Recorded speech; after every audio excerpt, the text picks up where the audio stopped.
plane, okay? But all day, all year round. it's so mysterious. This is who we are. This is who we are. WADR. Citizens Hour on West Africa Democracy Radio. It's your time to speak.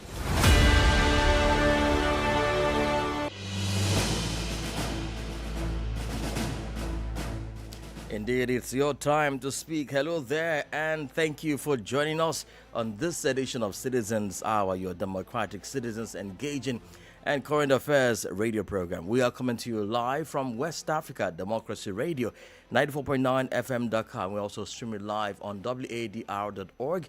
You can also watch us on YouTube and Facebook. Citizens Hour comes to you live every Saturday at 10:30 a.m. Dakar time, and of course 11:30 a.m. in Abuja, Niamey, bringing you a more engaging conversation. I am Imo Edet here in Dakar, and I do have my colleague Usman Mara joining us live from Abuja, Nigeria, co-anchoring the program. Usman, good to see you. Indeed, Imo, it's fantastic to be with you this morning from this end. And of course, a very warm welcome to our listeners tuning in from across the entire sub-region and globally on our digital platforms. Today on Citizens Hour, we are tackling two very massive high-stakes conversations. One that hits home with absolute gravity regarding human safety, and another one that carries the weight of continental pride and sporting history. Now, our first topic strikes at a deep wound in the West African giant, that is kidnapping in Nigeria. A national security failure or socio-economic crisis has been the question on the lips of a lot of observers. Now, it has also evolved from a localized threat into a sprawling industrialized criminal enterprise affecting farmers, students, and travelers alike. In fact, as we speak, we have some students in the southern region in the hands of captives. Now, we're looking past the fear to ask the very structural question. Is this simply a failure of intelligence and policing, or is it the devastating symptom of mass unemployment, poverty, and hunger? Imo. Meanwhile, Usman, in the second half of the show, as you mentioned, we will shift from the security trenches to the global stage as we count down to the mega event of the summer, the 2026 FIFA World Cup. And for the very first time, Africa is sending a record 9 teams to the tournament. We are asking the big question, is this the year an African nation finally hits the ultimate trophy? Or do structural governance issues in African football mean we aren't quite ready yet? Usman. Indeed, it's packed, deeply vital show today. So you may just want to stick around with us for all of these and more.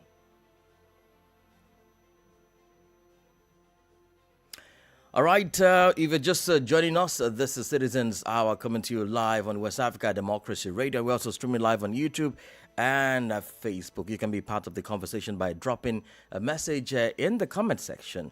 It's time to bring on board our guests for this first session. And Usman, maybe you will do the honor of introducing our guests. Indeed, thank you very much, Imo. Now, joining us for the first topic of our conversation today is Mr. Lanre Arogundade. He is the Executive Director of the International Press Center here in Abuja. And we're also being joined by Mr. Jide Ojo. It's good to see you, Mr. Jide, a seasoned governance and public policy expert. Gentlemen, welcome to the program. My pleasure. Thank you. Indeed, Mr. Larry, thank you so much for joining us this week. We couldn't get to you last week, and we are happy that you're with us this week. Thank you so much again for your time. Yes, finally you can say that. Well, I'd like to start with you, Mr. Jide. I mean, elections in Nigeria is in 7th month. Leaders are already campaigning, cross-carpeting from one party to another, either for a new position or, to return the seat. And while on the other hand, insecurity is at its all-time high in the country. I mean, when you read about kidnappings and brutal activities of armed men and bandits in Nigeria, I mean, it's often framely said to be a tactical military or police problem. But when the young people see kidnapping as a more viable job than farming or, formal labor, isn't this primarily an economic collapse rather than just what we can say a security loop. Mr. Jede, this is for you, sir.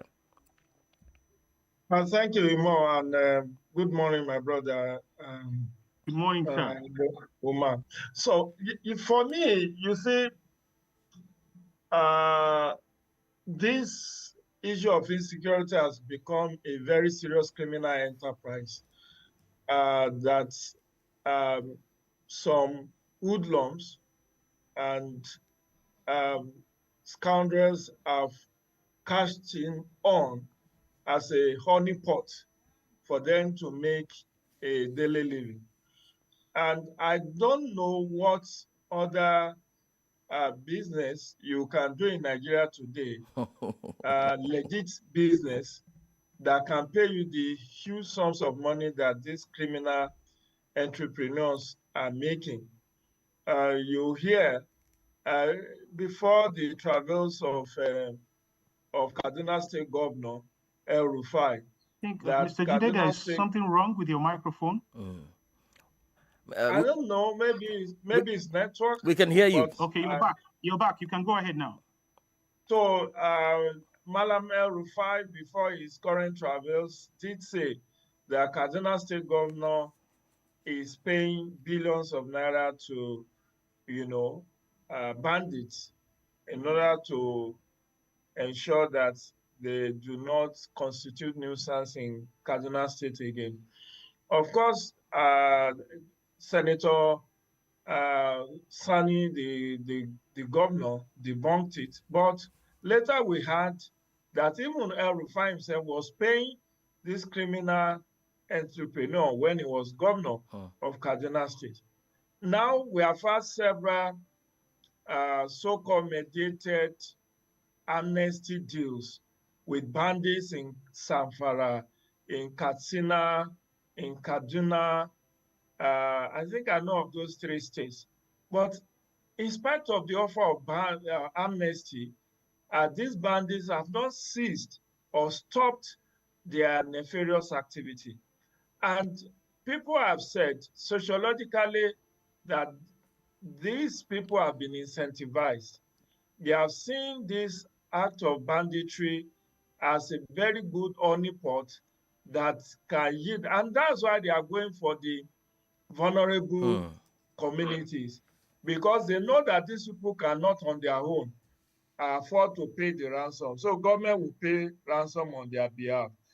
And imagine what is even being speculated in the Oyo kidnapping, where we are hearing that the bandits are demanding, I think, 1 billion naira, 2 Hilux vehicles, some other things, including release of some of their kingpins who are in custody, and also the imposition of Sharia law. And that's possibly what made the Oyo State House of Assembly to say there should be no negotiation with bandits.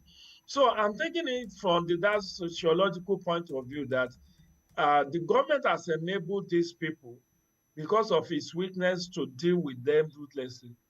And many of these bandits have come to realize that there is a lot of money to be made by engaging in these nefarious activities.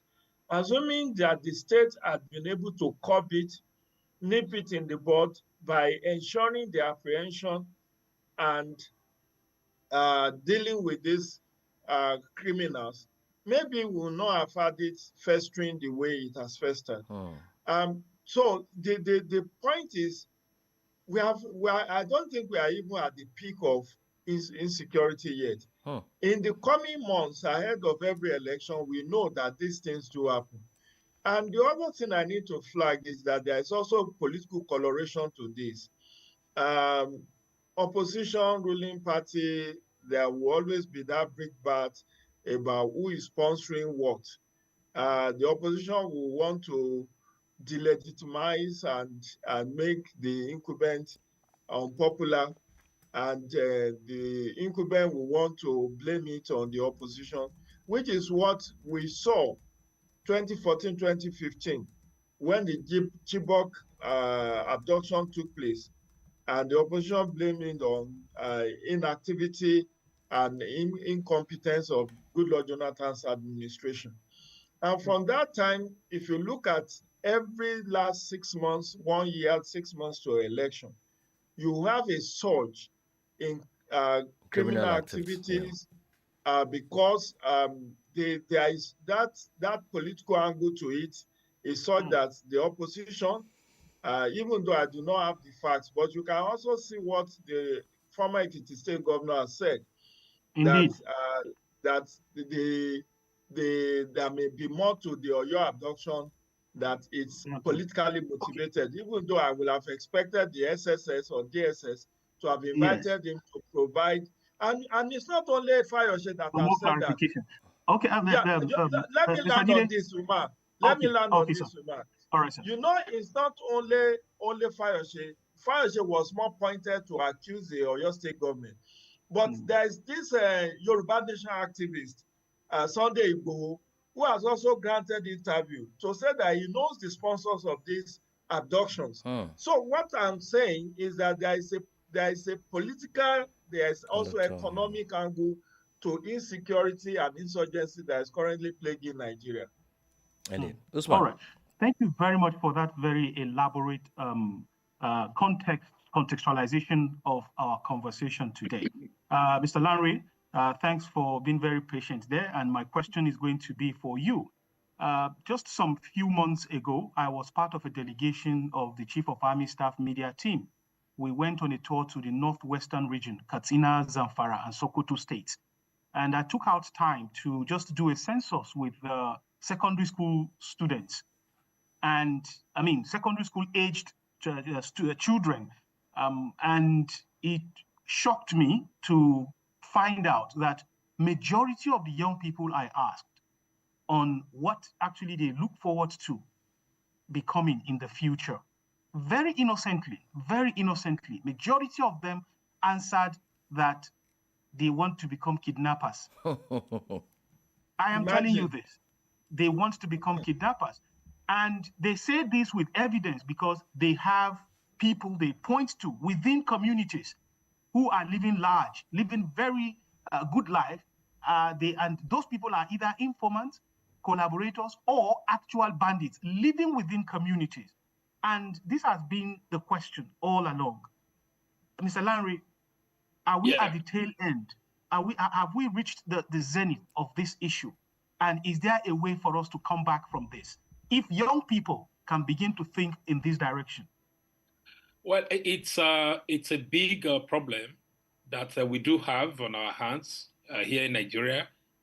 And the example you cited points to the fact that the younger population essentially do not see anything wrong in criminality because of what they see of the attitude and the way of life of the politicians, of the political class. Because Jide has talked about what normally happens towards election. But you just see a situation where politics tends to enrich a group of people. And for the young ones who have gone to school, or who are studying, who are working, they begin to ask themselves, why can't I just be like them? Because, and when you belong to the political class, you virtually get away with everything. You have security escorts, you have riders in front of you, and you live larger than life. You live a life that is more or less larger than life. That is what we see. So it's not only in terms of kidnapping and banditry that you see this element of joining them. You also see it in the phenomenon that we call Yahoo in Nigeria, or 419, or the one is called advanced fee fraud. Advanced fees fraud. There are a number of Nigerian cities now that are unofficially, or perhaps officially too, recognized as Yahoo cities. Cities where young people wake up in the morning, go to schools to learn how to defraud people, and come back. And some of them even occupy, hotels. Studies would probably show that some hotels in Nigeria today are thriving because of these young people who have easy access, to money. So you're talking of a kind of a very complex web of, criminality that is linked to politics that is linked to the economic situation in the country, but more importantly, the fact that young people do not see that good example at the level, of the leadership. And we're already seeing it in terms of how, people are dispensing favors, material favors, simply because they want you to be part of a political movement or the other. In other words, we do have in our society a collapse of values, such that people really don't raise, fundamental questions alone. And this collapse of values, unfortunately, permeates all levels of society. And I will give you a very quick example. In my university days, I was an active student unionist. I was president of National Association of Nigerian Students. And before then, I was a student union leader at the University of Ife, now called Obafemi Awolowo University. In those days, you, as a student union leader, you can't spend a single kobo of the students' union money without even presenting your budget to the students' parliament. And if you were going to ask for permission to buy an official vehicle for the students' union, it will go through a whole lot of process. As a student union leader then, if you were seen even taking a photograph with a politician, you were likely to be impeached. Because for student unionism that time, that was a no-go area. That was a boundary that shouldn't be crossed. But look at what is happening now. Leaders of this same association that we led in the 80s and of course fought the military now flaunt their wealth. They ride SUVs, they put customized plate numbers, they hold their meetings in 5-star hotels, they give awards to politicians, they speak on behalf of politicians, and that is a problem. But let me also Mr. Larry, just a follow-up question to this. I mean, in the last couple of days, particularly the Minister of FCT, Wiki, has been hammering that the issue of insecurity, the kidnappings, especially that of the students and teachers, is being politicized. Do you agree with him? I don't agree with him, because I think what journalists ought to have asked him is, what do they mean that it's being politicized? And we have to really draw a delicate balance here. I listened carefully to Jide saying about what happened in 2014 when Chibok girls were kidnapped, and then the opposition, blamed it on the then, government. But the truth of the matter is that it is the government of the day that has the primary responsibility for the security and welfare of the citizens. And I will be surprised if the opposition are not asking, questions from the government of the day. But it's not only opposition that is asking questions. Civil society organizations, ordinary individuals, ordinary citizens, teachers, some of whom are on strike in some parts of the country today, they're asking questions. Is Wike saying that all these people are acting because of politics? And I just mentioned the fact that I used to be a student leader. It was the same thing they said that time. They said, it was politicians that was using us. So it's a convenient excuse to kind of overlook the fact that government, as Jide has stressed, has failed in its primary responsibility. But there's also a context to this conversation, which I want to quickly mention. And that is also the fact that the proliferation of small arms and light weapons in West Africa and Nigeria especially, about 8 to 11 million small arms and light weapons are supposed to be in West Africa, according to estimates. Out of these, Nigeria is said to account for about 7.7 million, which in itself is a major problem. So you have a thriving industry where weapons are all over the places, they are being rented, and sometimes people have alleged that there's even complicity of some security elements who make quick money through the rentage of their guns and so on for people to perpetrate this. So it's really quite unfortunate that as we speak, we have young people, aged people in different forests across Nigeria, and everybody seems to be held captive, as there's no indication that they will be free or that they will be set free without ransom being paid. It's quite unfortunate. Thank you very much, Mr. Larry. I switch over now to Mr. Jide, bouncing on the point you have just raised about proliferation of small arms and light weapons, especially within the West African sub-region, which over the times experts have attributed to what happened in Libya and the rest of it. And Mr. Jide, the question I have is, I was having an interview with a top ranked general in the Nigerian army. And at a point, he asked me to turn off my recorder and said, look, young man, well, what we are fighting is not this ragtag idiots, quote and unquote, that you get to see that they get caught. We are fighting high-placed interest from within and from without. Do you agree with the general, Mr. Jide? On point. Is very much on point. There is no two way about it. See, that's the politicization and the political economy of this insecurity and insurgency. Unless you do proper operationalization of this phenomenon, you are most likely going to have a wrong diagnosis and wrong solutions or wrong antidotes. See, much of this is both nationally and internationally influenced. Recall that some former colonial masters, I don't want to be specific, had even been accused of being behind some of this act of insurgency.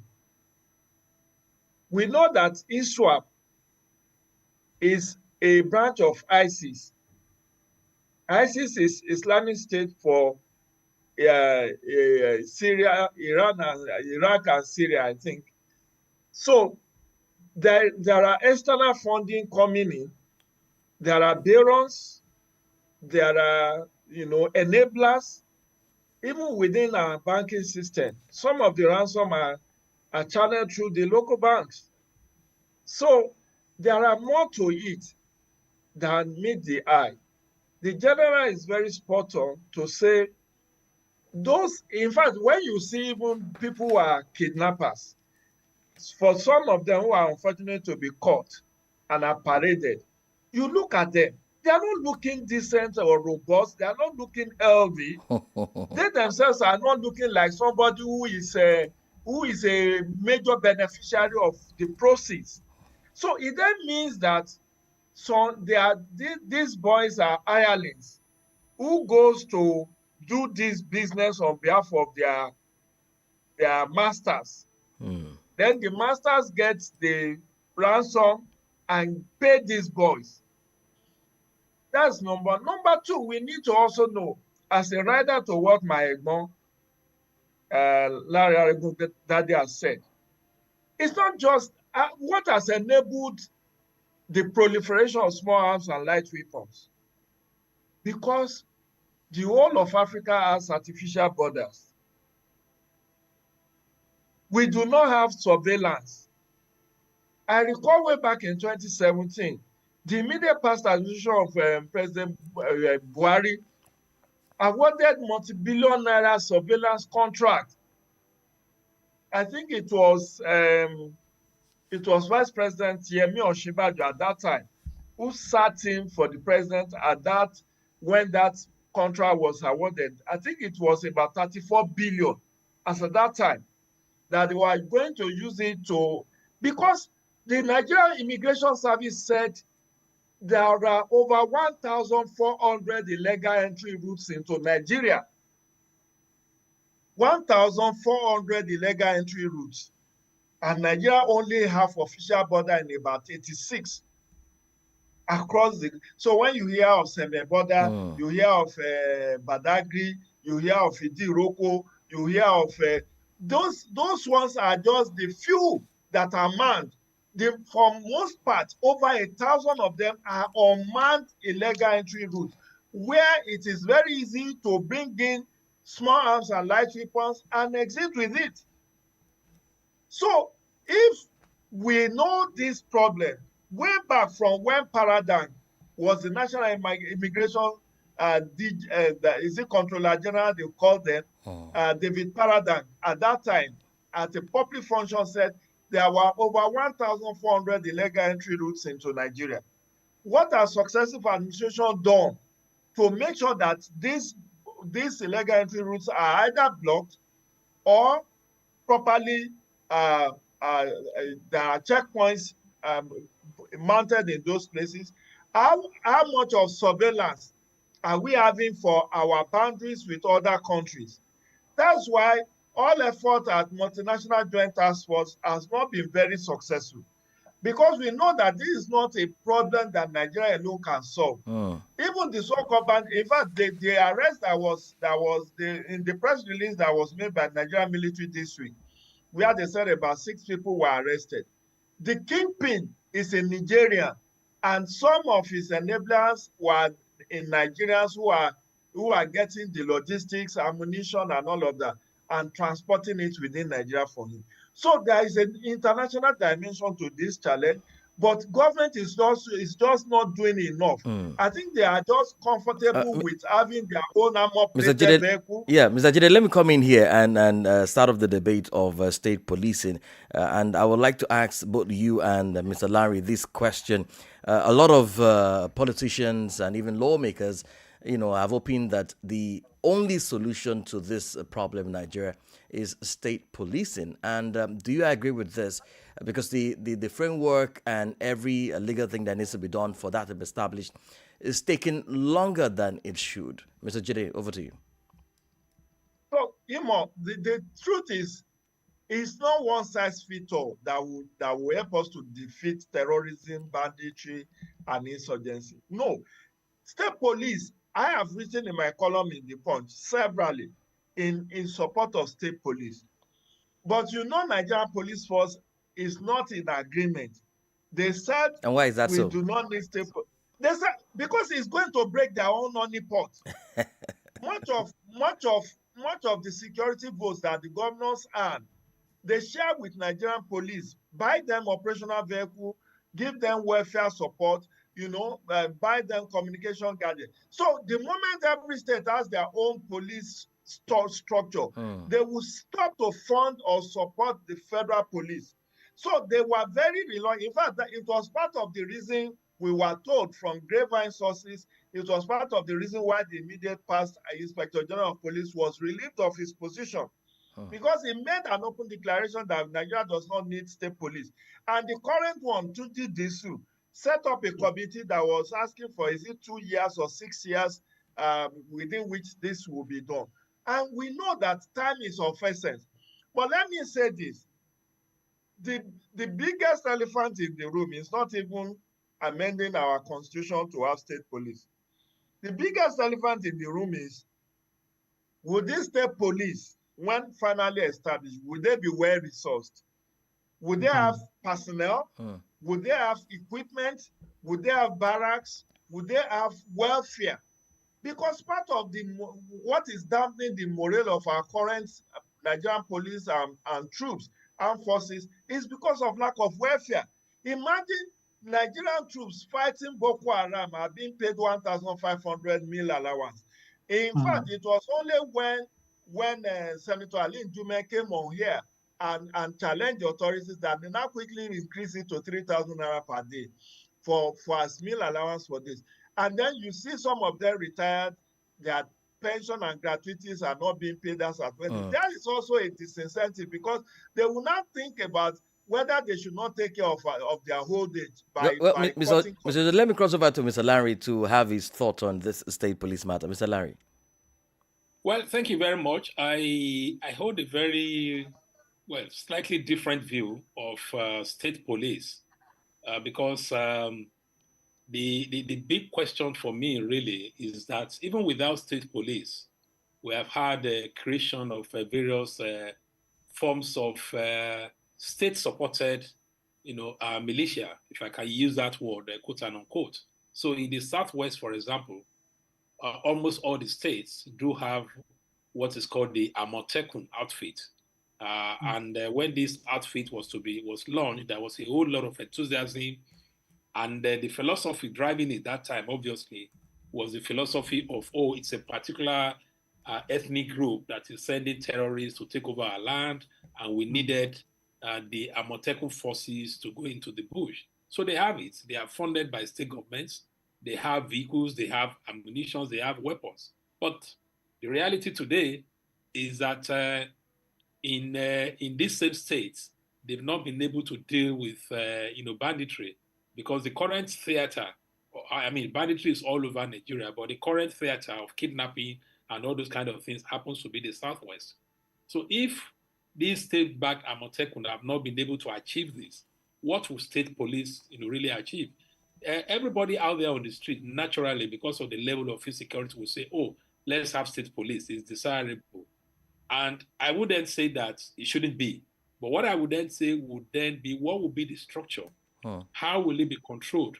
Would there be a structure, a kind of arrangement where you have the management and control of these state police by institutions that represent the society or representatives of the society? Because if at the end of the day, the command or the control of state police is left exclusively to the state governors, I dare say we're going to have a problem on our hand, because we've seen in the past how politicians made use of the local police. If you recall the crisis that we had then in the western region, and even currently when you look at the Nigerian police as it is, a reasonable number of them are attached, although they have said they are withdrawing policemen from VIPs and so on, but our security apparatus still largely favors the ruling class. So my own fear really is that at the end of the day, you may have the state police, but instead of the state police being used to combat crime, they're likely to be used to fight perceived political enemies, opposition, and the rest of them. Because even without state police, we are still in a situation where protests here in Nigeria, even peaceful protests, have more or less become criminalized, so that when you gather, you want to protest, they send the armed forces after you, armed elements, even sometimes, elements that are armed by, the state. So I'm talking of the ones we call thugs and political touts here. So it might, it looks like an easy solution. Oh, let's have a state police. But for me, and I want to be on record, that I'm saying that this thing may come around to haunt us if at the end of the day, it is these same, politicians that would handle this, state, police. They are going to use it. We saw what happened during the, the EndSARS protest, the End Bad Governance protest. Every major attempt for citizens to come out and voice their opinion have been met with, ruthless force by the state. Even in Oyo State, where people were protesting against kidnappers, there had been reports that some elements were sponsored by, allegedly by politicians in the state to go and attack, the peaceful protesters. And then people are saying, state police. I believe that the crisis we are facing requires, multiple approaches, diverse strategies to solve it, rather than thinking that state police will just come and suddenly solve all the problem. Just like Jide said, it may not be a one size fits all, one size fits all kind of phenomenon. Indeed. Still on this issue, because I would just want to take Mr. Jide on this matter, because over time we've heard of interagency rivalry, especially among security agencies. The Nigerian army, or I should say the Nigerian military, essentially has taken over a lot of internal security matters. The police, on the other hand, have over time, even though of course not publicly aired, said issues of identifying kidnappers and arresting them should be exclusively for the police and all of that. But we have operations, military operations, different names in different parts of the country. And because of the huge budget that goes with this has sometimes led to, clashes between and among these security agencies. And now, Mr. Jide, I want to ask, how important, because we are beginning to come down now on this very topic, let's begin to talk about solutions. How important is interagency cooperation, especially among the multiple security agencies we have, down to the vigilante at the local level? So, Umar, the truth, as I know it to be, is that we are dealing with an Hydra-headed monster. There are issues around interagency, tough war being, is my schedule, because there's budget to it, and in fact, it's been insinuated that some military top brass may not even have confidence in Nuhu Ribadu as National Security Advisor, being a former police, senior police officer. I don't know what rank he left with, whether it's a deputy commissioner or commissioner. But by and large, national security advisor position have always been occupied by the Nigerian military, particularly from the Nigerian army. So he happens to be the first, to the best of my knowledge, coming from the Nigerian police. And the recent appointment of special advisor to the president on Homeland Security has also brought first of its kind, and has also brought another dimension to the whole thing, that maybe it's a loss of confidence of Mr. President in Nuhu Ribadu. Because why I'm flagging this is that the National Security Advisor is supposed to be the clearing house for all military and security intervention. And situation where you now have a tough war between the DSS on one hand, the Nigerian Army, the Nigerian police, the civil defense, and all of that. There are about 17 security agencies that Nigeria has, from what I gather, about 17, military and paramilitary, then the police. And part of the challenge over time is that they are not working collaboratively. That's number one. Number two is the fifth columnist within their ranks.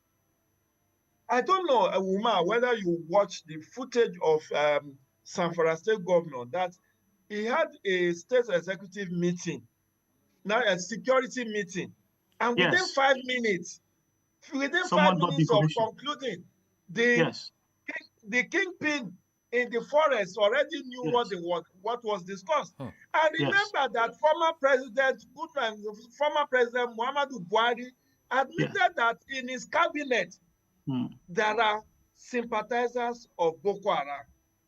So this fifth columnist makes the work difficult.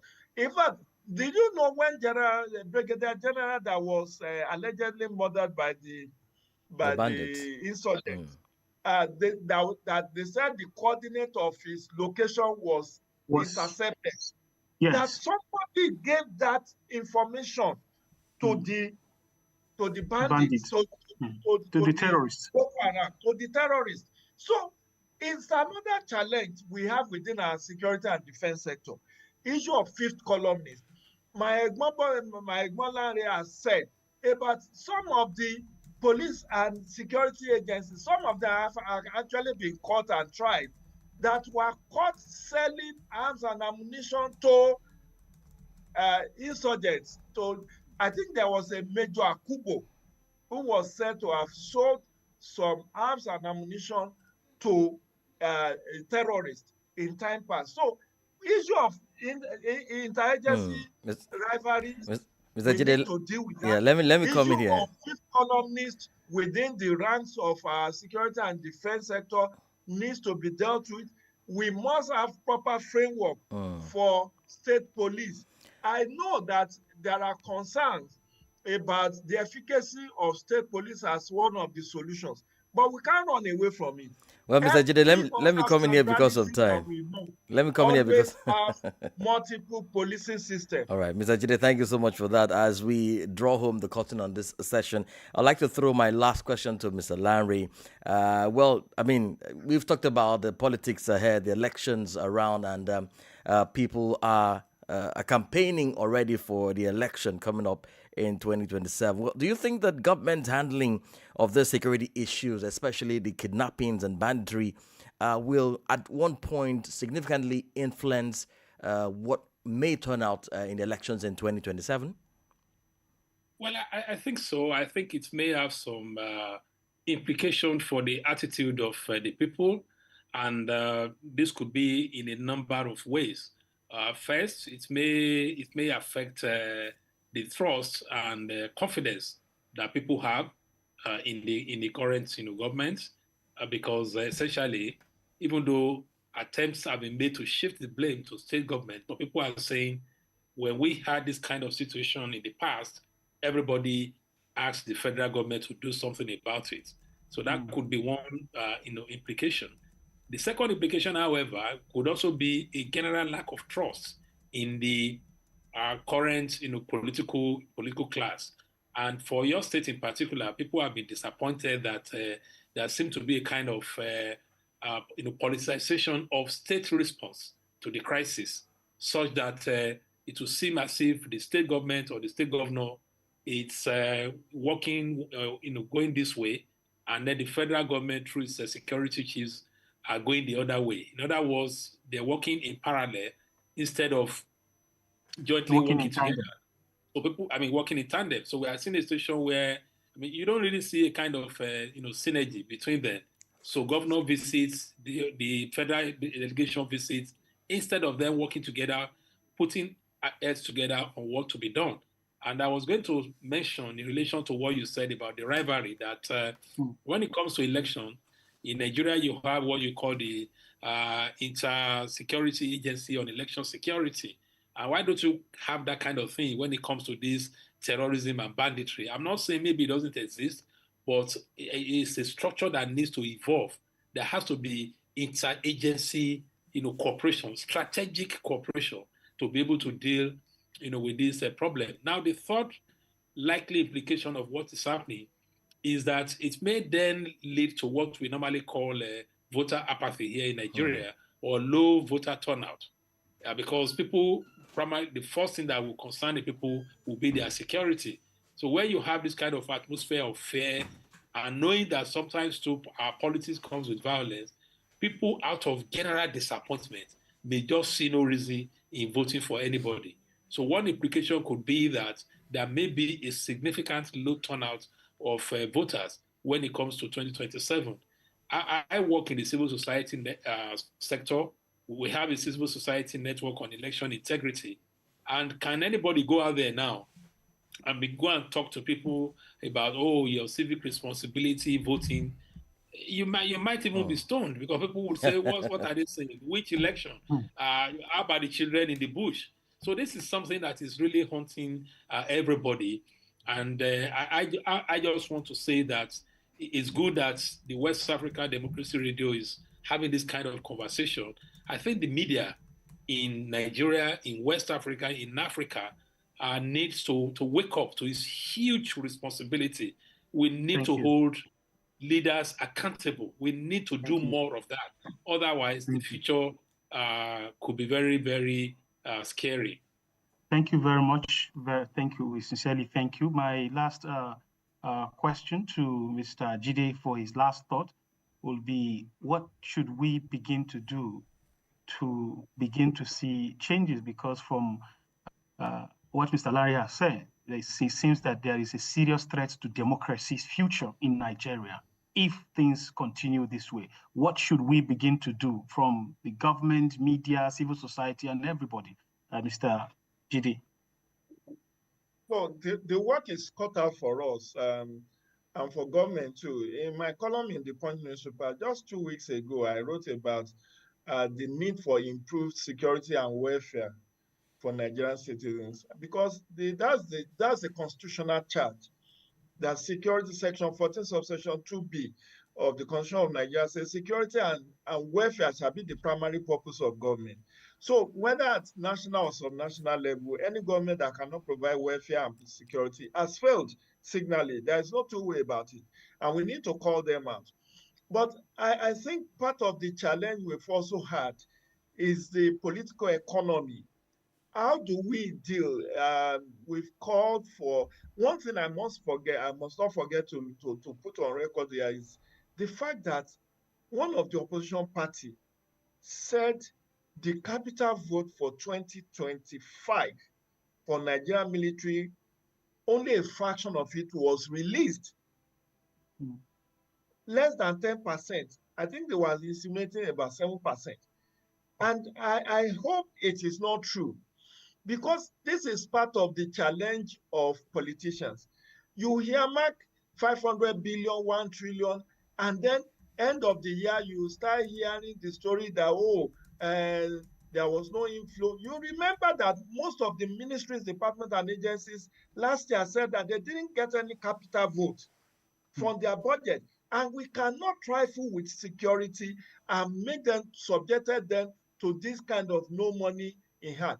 Look at it. The INEC is now on first line charge on consolidated revenue fund. I believe Nigerian military and police should be on first line charge on consolidated revenue fund, so that once the president signs a budget, both the capital and the recurrent will be released to the Ministry of Defense and Ministry of Police Affairs, so that they can have money to run their show and procure the needed arsenal and all of that. But beyond that, is also the issue of non-kinetic solution. See, if you recruit 2 million police and army and whatever, if you don't deal with the driver, the drivers of insecurity and terrorism, which is poverty and unemployment, rising cost of living, if you don't deal with that, you will kill thousands, but millions will be replacing them. Because water must find its level. People must have to survive one way or the other. So we need to have governance with human face. This issue of no, we are not doing enough in terms of poverty alleviation. We are not doing enough in terms of employment generation. The government is not doing enough to create the enabling environment for even individuals who want to start their own businesses to thrive. Look at the appalling state of electricity supply. After billions of dollars have been sunk, they just jailed one of the former minister of power, 75 years. The man was at the helm of affairs for just 2 years. Umar, just 2 years, the man was accused of 33 or 30-something billion fraud. How come? You see, this is part of, because I'm tying in the issue of electricity, because if there is improved electricity, people will be able to do businesses. Artisans, traders, they will be able to employ themselves and earn a decent living. But situations where there's high level of poverty, high level of unemployment, people will find solution in easy way, which is why banditry is thriving, which is why scamming. I think we have to go at this point, Mr. Jide. We are way behind our time. Well, we want to thank you so much, Mr. Jide Ojo, for your time and bringing giving us insight into this matter. We also want to thank Mr. Lanre Arogundade, the Executive Director of the International Press Center there in Abuja. Gentlemen, thank you so much for... Well, in Lagos. Lagos. Yes. Thank you. Thank you so much for your time, sirs, and we appreciate your contributions. Usman. You're welcome. Thank you. Have a nice weekend. If you're just joining us, thank you. We sincerely thank you also. But of course, this has been a very engaging conversation, an eye-opener. And for us at WADR, we hope that this conversation will continue. Now, of course, those who missed that part, you can also join our streaming platforms, that's YouTube and Facebook. Citizens Hour is always there for you to have your say. But we're coming to you live from West Africa Democracy Radio, 94.9 FM in Dakar, and online at wadr.org. We've been examining the complex nexus of security and socio-economic behind Nigeria's kidnapping crisis. Imo. Yes, in the second half of the show, we switch gears completely to the beautiful game of football. The World Cup is just around the corner, and with the expanded format, the spotlight on African football has never been brighter. Well, to help us dissect Africa's readiness to conquer the world, we're joined by a fantastic panel of sports minds. Well, in the studio, let me start with the studio here. We do have Francis Boniface. He's our head of digital media and avid sports enthusiast. Francis, thank you so much for finding time to join us in the studio. Welcome. Always a pleasure. Indeed. And we do have from Lagos, Nigeria, Ifreke Inyang. He is a sports editor at Daily Post Nigeria. Ifreke, welcome to the program. Thank you for having me. Indeed, good to have you. Well, let's start off here in the studio, Usman. We do have Francis here, and we're going to find out why this World Cup is the way it is. People are, and I bet you, Francis, people really don't know that this World Cup is happening in 3 countries, and they may have heard of it being an expanded version, but not to have it in 3 countries. What do you think makes this very different, aside 3 countries hosting? I think one of the reasons why people don't know it's happening in 3 countries is because the United States is involved. Yeah, so it's taking much of the headlines. So 80% of the headlines, or even more, is going to the US. All the controversies that could affect or impact the competition is coming from there. And of course, there's a Trump effect also. So I think that's one of the reasons. But what makes it different also is that it's a 48-team World Cup, which we have not seen before. We've been used to, and interestingly, we've been used to a 32-team World Cup, but the first time a 32-team World Cup was ever tried was in the US in '94. So I think the US has become a springboard for increasing the number of teams in a World Cup. It's interesting also, this is the first time we're having 3 nations, like you said, hosting the World Cup. 3 massive countries. It is. For that matter, in size, in economy and everything. So I think it's a new beginning for the World Cup, the way I look at it. Usman, maybe you can go ahead. And yes. You can ask. Thank you very much. Francis, it's good to see you. Yeah, good to see you too. All right. Thank you very much. I also want to very especially welcome other analysts who are joining us, particularly Mr. Ifreke Inyang. Thank you very much for joining us. It's a pleasure to be here. All right. I want to start with you, Mr. Inyang, because at this time we're having a larger number. Just as the World Cup is expanded, Africa is also having an expanded representation. Do you see Africa breaking the semi-final ceiling set by Morocco this time around because of the number? I think that the bigger the number, the bigger the probability, right?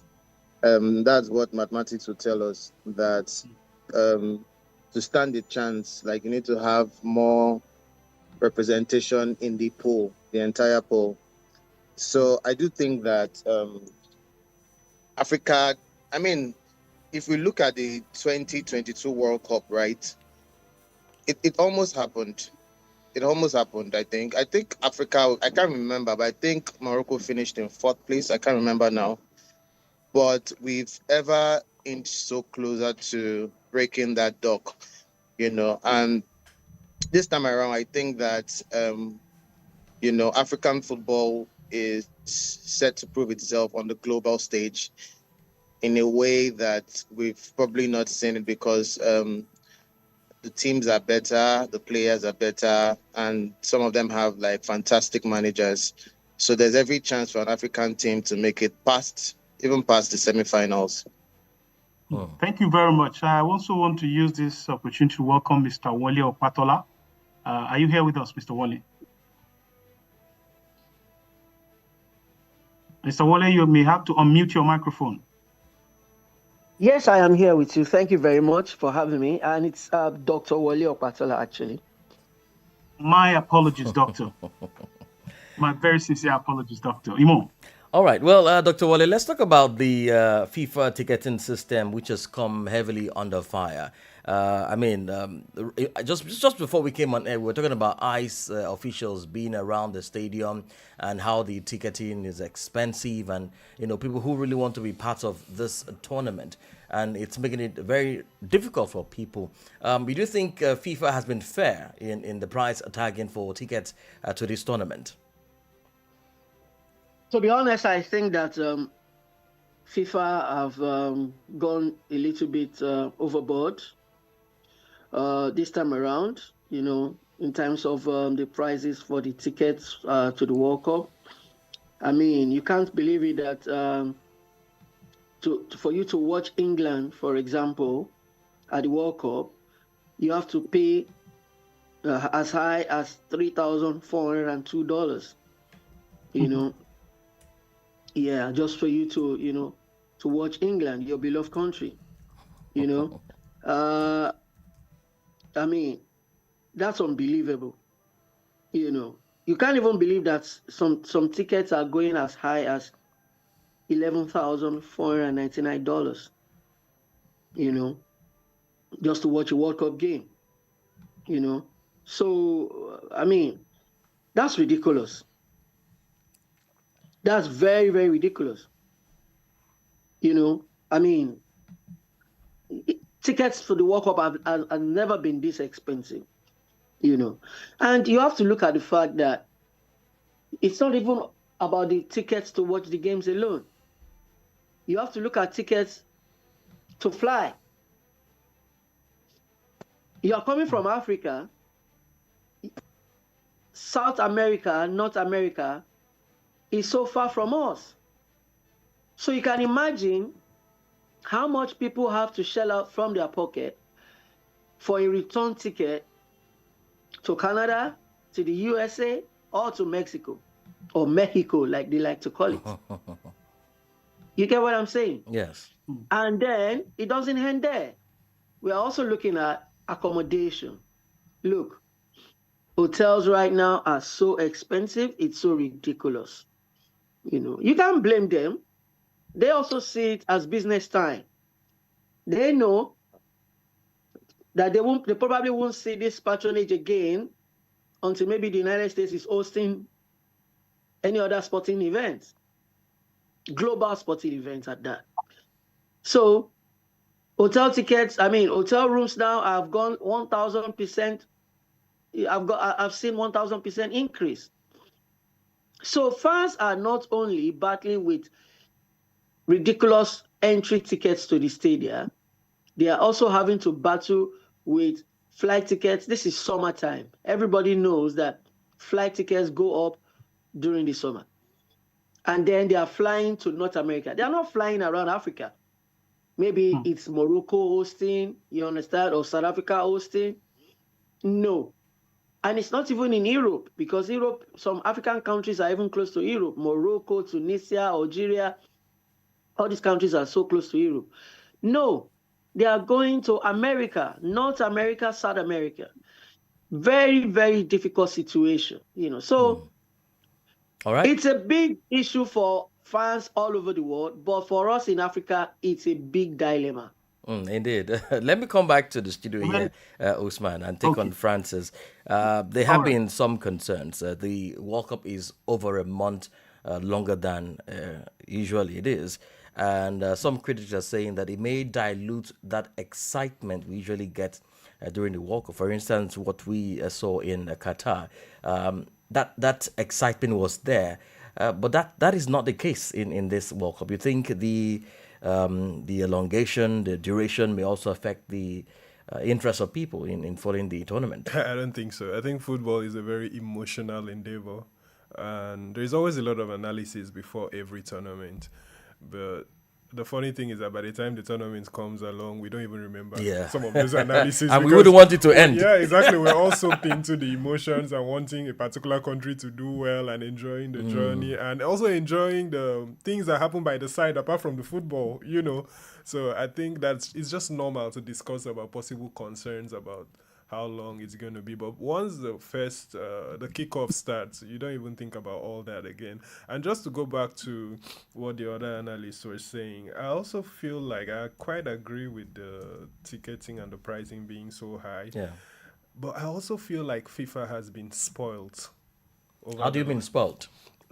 When I use the word spoiled, I mean, for example, when you look at the last two World Cups and also what has been happening in sports these days at the global scale, where the term sports washing has come up, where government and, you know, state actors are now using sport as a way of promoting or legitimizing their activities per se through sport. Their development. Yeah, exactly. We're talking about like the Saudi League, you know, a lot of state money going into the Saudi League. The last World Cup in Qatar. Now, Qatar is a country where the government basically took over everything in terms of financing the World Cup. You know, there was a lot of state money involved. So FIFA didn't need to source money by themselves because Qatar was just making money. I think we're saying the same thing in this World Cup. Yeah, as a way of, you know, boosting their image globally. The same thing to a lesser extent happened in Russia 2018. Russia needed that World Cup for its image. Now, we are in the US now. It is a very, very capitalist economy, right? They won't throw money at it from the state coffers like the way Russia and Qatar did. You know, because there are more checks and balances in the US government. You can't just throw money at a World Cup. when the way they call it, soccer is not even like a major sport in the US, even though it's a major sport in the world. So somehow, like I said earlier, FIFA has been spoiled by these state actors from the last 2 World Cups, from what has been happening in Saudi Arabia. Even in Africa, CAF has been spoiled by what has been happening with Morocco wanting to host everything for its own image. Now they have to find a way to get that money from fans, because they won't get it from the US government, they won't get it from Mexico or Canada the way they would get from Saudi Arabia, Qatar. And they've already raised the stakes so high that somewhere that money has to come from somewhere. And it's the fans. Exactly. Usman. Exactly. All right. I want to go to Mr. Ifreke because I want us to bring the conversation back home. Participation of Africa. If I'm not mistaken, I think we have about 10 countries. Correct me if I'm wrong. 10 I know, countries. of course, 10 countries. Thank you very much. Of course, Morocco has taken us as far as, I think, semifinals. And of course, we also have the African giant in our own hearts, our own AFCON winner, Senegal. No apologies for that, please. Of course, we also have Egypt, Ivory Coast, and then Algeria is there. You have Morocco, Tunisia, South Africa is also there, and new entrants, Cape Verde, then DR Congo is there. With this huge number, Mr. Ifreke, and looking at the structural challenges that various football associations across Africa have had to contend with over the years, which of these teams do you foresee standing a chance to, push the African flag further in the tournament when it starts? Of course, there are obvious favorites. You talk about Morocco, you talk about Senegal, and these are the teams. These are literally like the best 2 teams in the continent at the moment, because they both competed in the AFCON final. So you look at them as the obvious candidates to go as far as possible, in the World Cup. And yeah, I think for me they are the top 2. But you know how football is at the moment. You can't. When we have tournaments coming up like this, you hear things like dark horses, and you can't completely say that a team has no chance. You can have your favorites, on paper, based on antecedent, based on their FIFA ranking, based on the quality of players they have, their manager, their history. But when the competition starts, I remember at Qatar 2022, the last World Cup, where the eventual champions, Argentina, suffered a shock defeat to Saudi Arabia. And at that point, and this is the thing about tournament football, there's a lot of debate and conversations and argument that this Argentina side, very Messi dependent, they're not going to go far, they'll drop out at the group stage. But eventually they recovered and they won the World Cup. So you do understand that tournament football is a different beast entirely, and that any team could come out from anywhere and make it as far as possible. But the obvious candidates would be, for me, Senegal and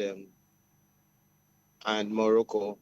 I'm sorry, but I don't have like high expectations of countries like Ghana and Tunisia and Algeria and Congo.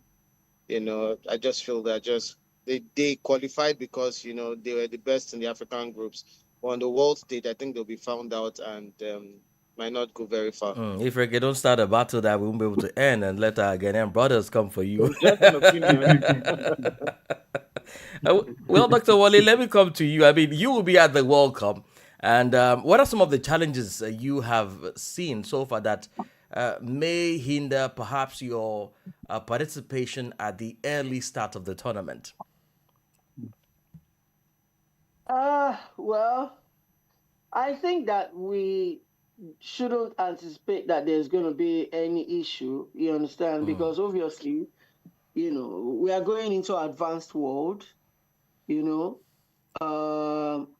of course, we expect that every facility will be up to date and available. You get what I'm saying?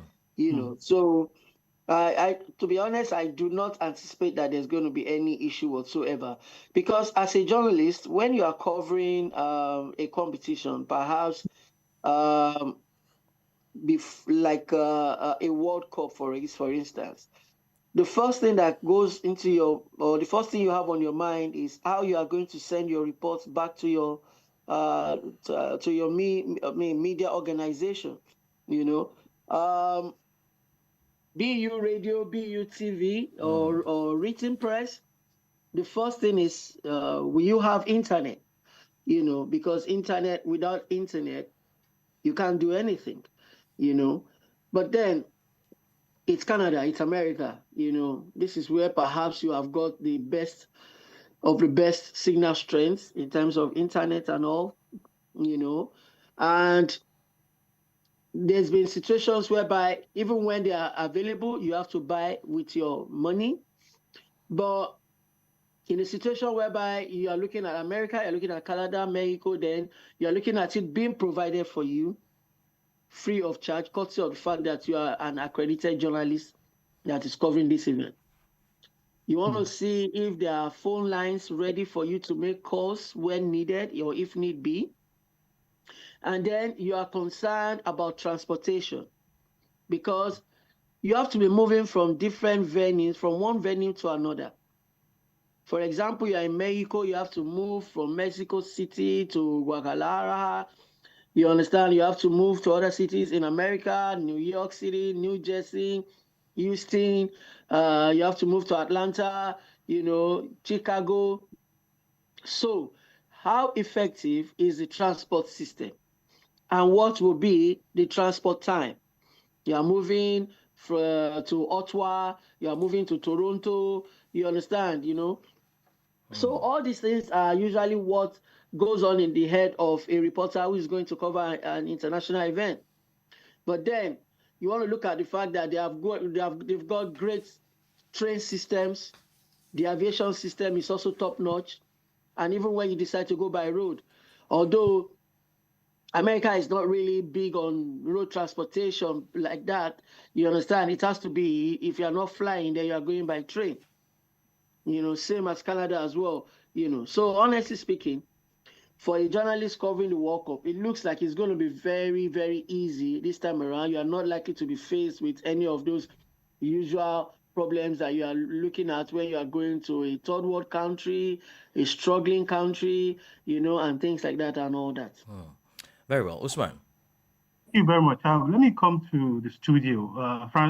Francis, I mean, for me, I'm more concerned about how far we can go as a continent in this tournament. And so I'm looking at the top three, talking about Morocco, Senegal, and Cote d'Ivoire. And I know for a fact that having followed football for quite a while, defensive solidity is a key factor that will take you far in any tournament. Now, of course, you need also a very you need a structural stability in your team, but defense-wise, you have to be solid to be able to go far in tournaments such as the World Cup. And now looking at Morocco, of course, we know the characters there. Looking at Senegal and then Cote d'Ivoire, who would you put your money on defense-wise? Defense-wise, I think the Moroccan defense has, apart from the fact that they've been having so many injuries, right, during the last Nations Cup and even after that, there is a bit of uncertainty. And also some players were not picked that did well in the Nations Cup, someone like Aged. So I don't know what Morocco would look like. I wondered why. Yeah, exactly. I don't know what Morocco would look like defensively, because there was a lot of change of personnel during the Nations Cup. Some due to injury, some due to suspensions for Morocco at the back line. So I don't know what composition of defense they will go with and what it will look like on the day, right? But in terms of solidity right now, I would say Senegal and Cote d'Ivoire look more solid in defense. Senegal look more solid generally, right? Cote d'Ivoire have more bites in attack. You know, they have more options and variations. Just a little bit unproven, but they're very tricky. I think Morocco, what they have going for them is the general experience of Yeah, playing in elite football tournaments. players. Yeah, winning different type of tournaments at different age groups and even winning the CHAN, So they have this winning mentality and anything is possible for them right now. They think they can win anything. And I think one particular thing that will become really important. Now, people are not really talking about it, but by the time the tournament starts, that's probably the first thing people will start talking about the first few matches of the tournament is who can manage the heat, the weather better. Yes. It is going to be very hot. It's already very hot in the US especially. It's going to be very, very hot. And whoever will manage that the best has a chance. So that is why you can't really write off teams like, let's say, Ghana and all that, even a DRC, because some of the European Even teams, South Africa, and even South Even Africa. South Africa. I'm afraid none of you have mentioned South Africa. Especially banking on the fact that they are going with a truckload of home players. Yeah, that are used to playing in hot conditions around Africa, even though South Africa itself is not that hot, but they are used to traveling around Africa and playing. So I think the African teams, some of the African teams and some of the South American teams, and even the US itself has a very strong advantage because they are used to playing in that heat in that time of the year in their countries and also in the US. So that is a factor. I saw pictures, images of the Norwegian team struggling during training, during the heat, under the heat. So that already tells you that this is going to be a problem. And during the Club World Cup last year, it was a huge problem for a lot of teams.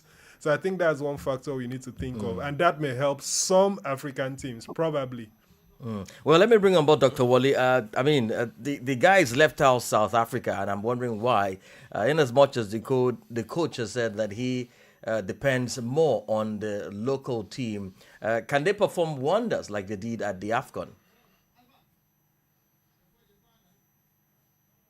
Dr. Wally, this is for you, please. Please unmute. Yes, sorry. I had started speaking before I realized that my mic was still muted, So I hope you can hear me now. Yes, loud and clear. Please go ahead. Okay, great. So I said that South Africa can do wonders because of the fact that they've got a team that have been together for long. They've got a team that has been together now for quite a while. So they've got the cohesiveness. They've got the understanding, the team play, the bonding that is requested at this stage. Do not forget the fact that due to the situation whereby the major leagues of the world are just ending and players are just strolling into camp barely 10 days before the start of the competition, there is bound to be some sort of lack of cohesion, in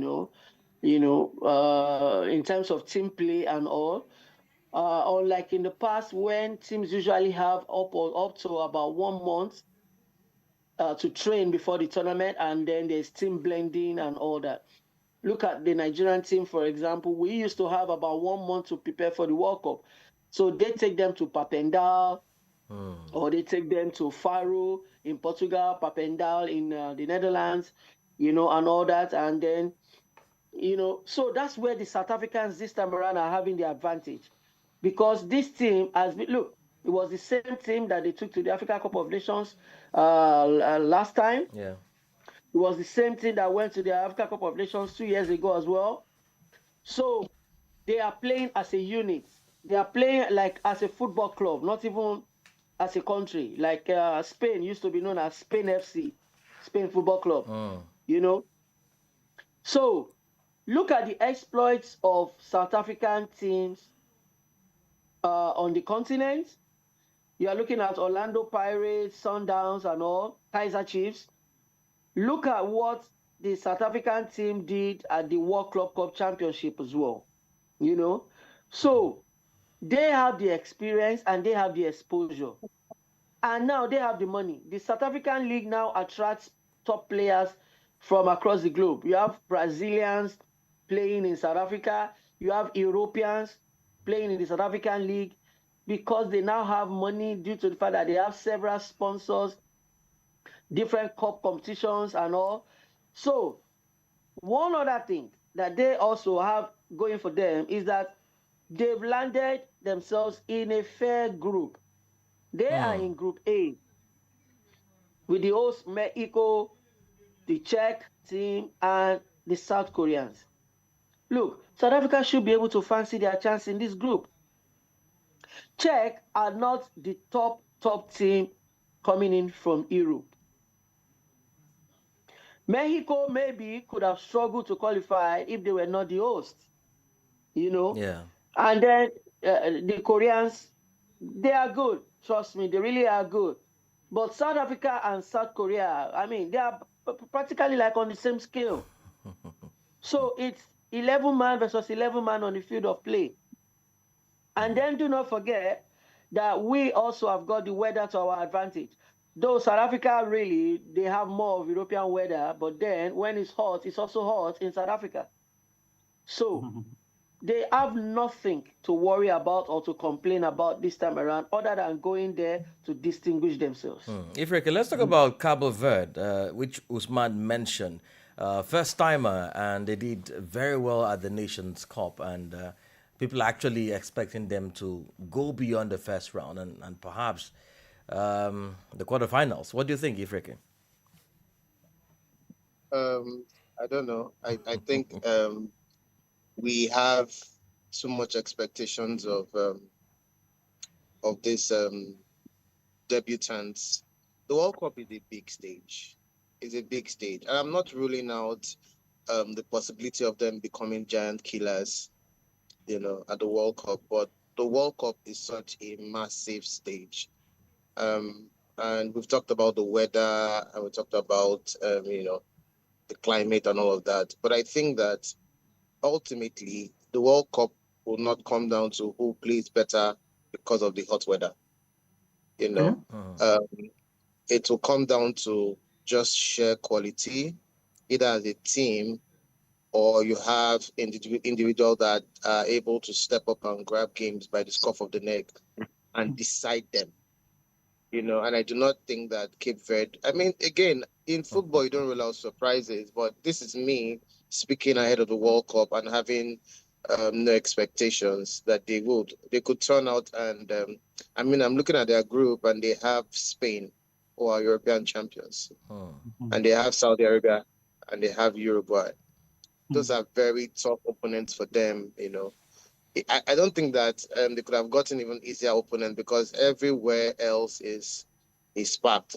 Having said so, I think they should see every game as free hits. You know, you're at the World Cup, you deserve to be there. Even though it's your first time there, you deserve to be there. So go on and play to the best of your ability. I don't know what could happen.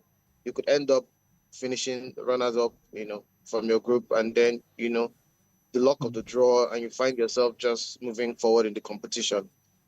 You know, so football can throw up those type of surprises. But at the end of the day, it is what it is that they are debutants. They've not been here before, and they don't know how to handle these big stages and big games and big teams.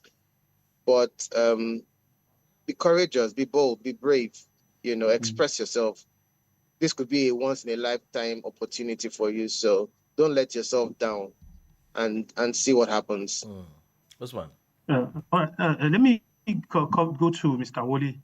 The curtain raiser for the tournament will be featuring South Africa and Mexico. And looking at the two teams, and particularly with what you said regarding the advantage that South Africa will be going with, and also bearing in mind, of course, Mexico is not a country to write off in terms of football. They've hosted World Cup before, I think, yes, and now they have another opportunity one of our hopes is that South Africa should be able to do us proud. What's your prediction, especially looking at the features, I mean, the structures of the both teams and the advantages they are going with? South Africa versus Mexico. It's a very, very, very tight situation, you know, for both teams, you know. going by the fact that it's the World Cup opener. So the attention of the whole world is on that game, and then look.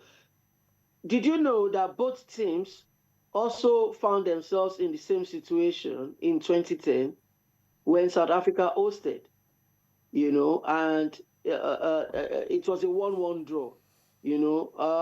Rafael Marquez scored for Mexico, just 12 minutes into the game, in Johannesburg, at the Soccer City in Johannesburg that time. It was more like a nervous start for South Africa because, they were the host, a lot of expectations, and all that. Before Shabalala, you understand, was able to send in the equalizer late into the second half.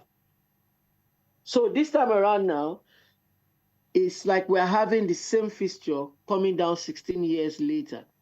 So if I'm allowed to give a prediction, I also see a situation whereby it could also end in a draw. You understand? Not because both teams cannot win, but because it's the opener for the World Cup, and there's nobody's going to be ready to throw caution into the winds. You understand? Both teams will be highly under pressure. No, they wouldn't want to start on a losing note. So because of that, we are likely to see a cautious display. But then, if it's a draw, then it works for both sides because it's an opportunity to get away and go and re-strategize for the remaining 2 games of the group stage. So, if I'm in a situation to predict, like I said earlier on, I foresee a draw. I want to hear the take of Francis and Mr. Ifriki on this. For me, I think he's right. It's going to be a tight game. Opening games are always like very cautious. No team wants, like you said, no team wants to be too adventurous. You don't want to throw it away. So I think if you look back at even the last AFCON, the game between Morocco and Comoros, it went so far before Morocco could open the scoreline, and they later won 2-0. But it was quite a cagey affair. It wasn't like an end-to-end affair. It was more like Morocco trying to score and Comoros being so strong in defense and all that. But I think they're both equal. The way I put them on a scale, I think South Africa and Mexico are almost at the same level. I think it's going to be a very cagey game. Probably will end in a draw. And also, but there is a chance that Mexico might just edge it if it's not a draw, because playing Mexico is one thing. Playing Mexico in the Azteca is another thing. When they're at home in that proud stadium with the entire crowd backing them, if you can withstand it, fine. But if you can't, I don't think anyone will hold it against you if you lose 1-0 to Mexico. But while we're here in the studio, as a way of rounding off this segment, Francis, let's look at the DRC returning to the World Cup. After 1974. Let's talk about quickly Cote d'Ivoire, Egypt, Algeria. This is also making their appearances 4th and 5th time, respectively. What are your takes of their first matches? Okay, so DRC, I think their first match is against probably Portugal, I think. Yeah, I think they're playing Portugal for the first match, which is it's not the easiest way to start the World Cup, right? So DRC, and they've had a hell of a preparation. They've had a hell of a journey qualifying to this tournament, and a hell of a preparation with the Ebola scare and everything. So everything has been against them throughout the process. I think it will be a very big win for them if they could even get a draw from that match. I think it's going to lift the spirits. And why not, if they can go ahead and win the match, that's the toughest match in the group. So if you can win that, it doesn't make the other ones easier, but your chances are better, But realistically, a draw would be fine. It's not easy to play Portugal currently. And Ifreke, Brazil and Morocco. Okay, I think that's one to watch. That's going to be a serious, a quite huge game of football. I think it will be a tight affair. I think that Morocco has proven over time that they can compete with the best in the world. And that Brazil national team, I don't highly rate them, as Really? previous teams. You think so? Yes. Yeah. There's something that's not quite convincing about them. I've seen their recent games, and I mean, at the end of the day, they could have been winning the World Cup. They have Carlo Ancelotti there, who's an incredible manager, a legend of the game. And but I don't even count Brazil as top 3 favorites for the World Cup. But again, anything could happen. This is just my personal opinion. I don't think they are the great team we think they are. I don't think they have really outstanding players, and I don't even know how Neymar has made that squad. I think Morocco could pull an upset. I really do think Morocco could pull an upset in that game, and if they are not able to beat Brazil, it could end in a draw. Well, Dr. Wale, your last thought: France and Senegal.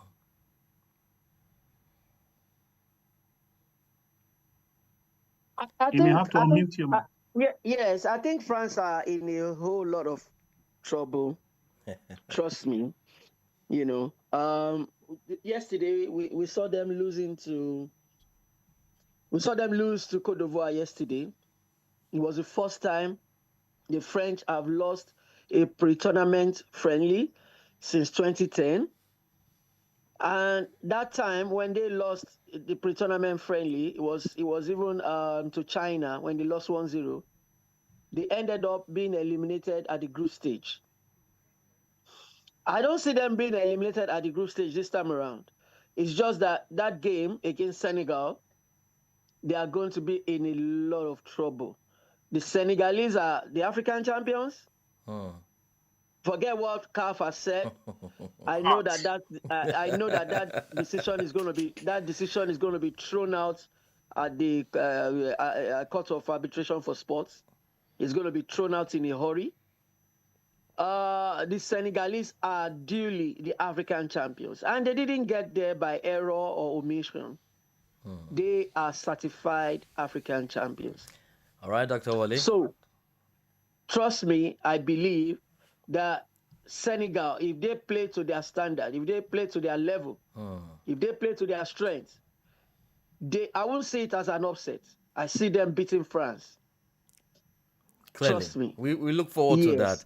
Well, we'll have to go on the show now. We're out of time. Dr. Wale Okwatola, thank you so much for your insight. And we also thank Evreke Yang, sports editor at Daily Post Nigeria, and our very own Francis Boniface here in the studio. Well, that's the much we can take on this edition of Citizens Hour. We have examined the survival issues of security in Nigeria and the glittering historic potential facing African football on the global stage. Usman. Indeed, it was an engaging timeout here on Citizens Hour for this particular week. We want to sincerely thank all our listeners from all around the world. You can find this broadcast on our website on WADR.org and on all our streaming platforms. Thank you for listening, and join us next week. I am Usman Omar. And I am Imo Ede. Thank you so much for your time, and many thanks to all of our contributors on Facebook, YouTube, and listening online. Coming up next at the top of the hour is our midday news. Good afternoon. Ladies and gentlemen, may I have your attention, please? Your current affairs program, Citizens Hour, is now more inclusive, more educative, and brings you a broader perspective on political and governance matters. This quarter on Citizens Hour, we spotlight issues on democracy, civic education, women and youth participation in governance, and other policy issues. Every Saturday, starting at 10 a.m. and a repeat broadcast at 6 p.m. on West Africa Democracy Radio, 94.9 FM, Dakar. Also, don't miss our special monthly debate, which comes up every last Saturday of the month on trending political and governance issues in the sub-region. Citizens Hour on West Africa Democracy